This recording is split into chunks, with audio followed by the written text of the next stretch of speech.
La soustraction de fractions.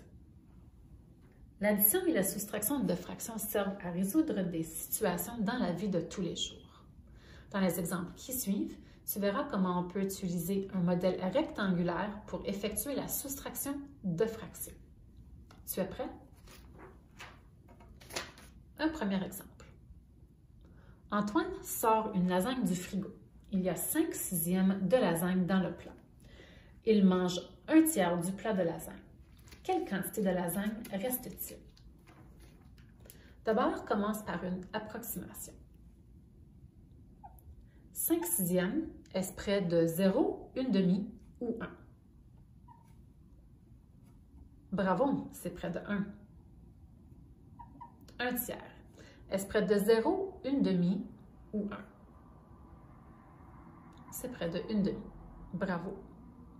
Comme Antoine a mangé 1/3 du plat de lasagne, cette quantité va disparaître. Il faut donc faire une soustraction. 1 moins 1/2 est égal à 1/2. Il reste donc approximativement 1/2 lasagne. Maintenant, on peut résoudre la situation. Nous allons commencer par représenter chacune des quantités. On pourrait utiliser un modèle rectangulaire pour représenter 5/6, mais pour être précis et éviter de faire des erreurs, on pourrait utiliser un papier quadrillé comme celui-ci. Je l'ai trouvé à l'Internet et je l'ai imprimé. Alors, représentons 5/6. Comme le dénominateur est 6, il me faut un rectangle ou un tout que je peux diviser en 6 parties égales. Je peux donc utiliser ce rectangle. Colorer 5 parties pour représenter 5/6.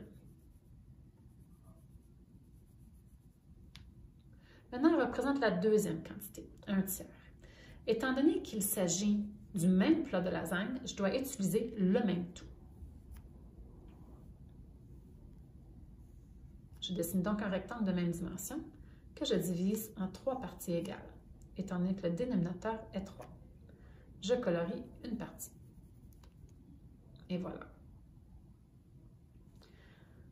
Ainsi, je dois enlever l'équivalent de 2 petits carrés au premier rectangle. 1 et 2. Donc, 5/6 moins le tiers du plat de lasagne quand on a mangé, c'est égal à 1, 2, 3 parties sur 6. Cependant, as-tu aussi remarqué que 3 parties, c'est la moitié du grand rectangle? 3/6 est alors équivalent à 1/2. Il reste donc 1/2 lasagne. Et ce résultat est bel et bien proche de notre approximation, 1/2. En fait, il est pareil. Donc, bravo, il reste 1/2 lasagne. Faisons un deuxième exemple.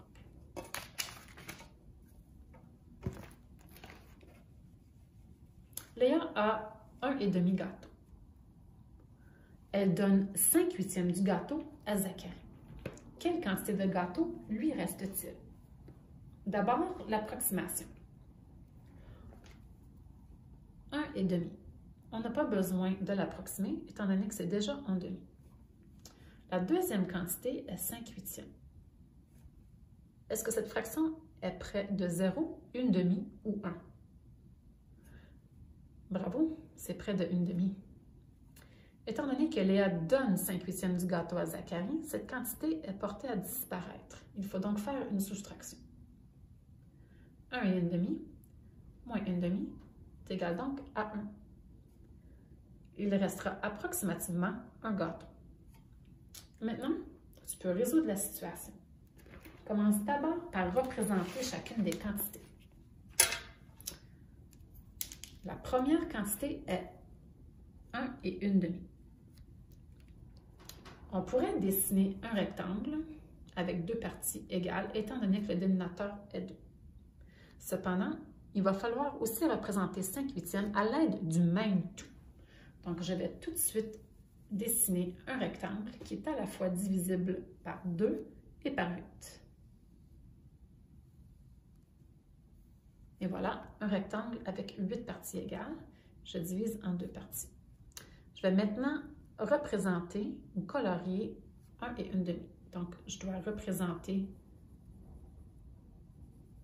le gâteau au complet et dessiner un autre rectangle pour représenter la demi.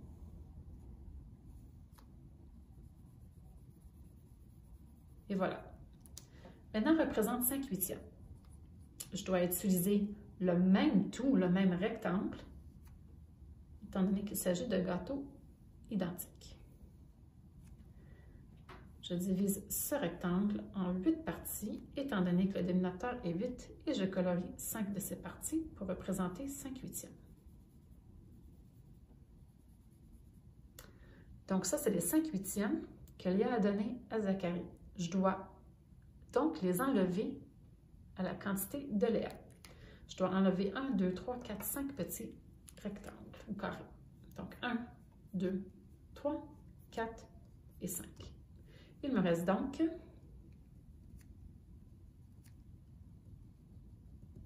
1, 2, 3, 4, 5, 6 et 7 parties sur 8. Ainsi, 1 et 1/2 moins 5/8 est égal à 7/8. Il restera donc 7/8 de gâteau à Léa. Et ceci est bel et bien près de 1, qui était notre approximation de départ. Bravo!